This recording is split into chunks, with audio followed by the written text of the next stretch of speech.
Welcome to my dear viewers to my Facebook page and YouTube channel. Dear viewers, আজকে আমি তোমাদের সঙ্গে আলোচনা করতে চলেছি আইদার অরের ব্যবহার।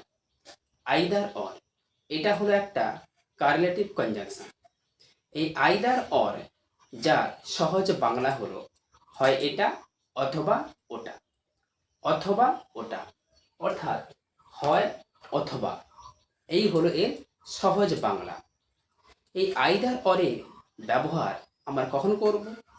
যখন সমজাতীয় দুটি শব্দ, সমজাতীয় দুটি শব্দ যেমন দুটি নাউন অথবা দুটি প্রোনাউন অথবা একটা ভার্ব অন্যটা ভার্বের সঙ্গে অথবা দুটি অ্যাডজেক্টিভ, এইরকমই সমজাতীয় দুটি শব্দকে যখন আমরা যোগ করব তখনই আমরা এই আইদার অরের ব্যবহার করব।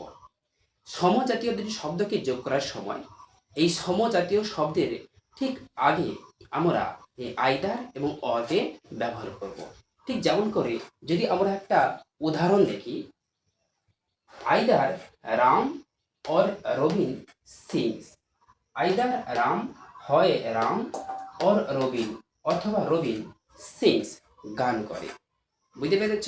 চলো আমরা আর একটা সহজ উদাহরণের সাহায্যে ব্যাপারটাকে আরো ক্লিয়ার করে বুঝে নিই। এখানে আমরা দুটো বাক্য লিখেছি, he is reading, he is sleeping. Dear viewers, এক্ষেত্রে রিডিং এবং স্লিপিং হলো দুটি সমজাতীয় শব্দ, অর্থাৎ দুটি ভার্ব।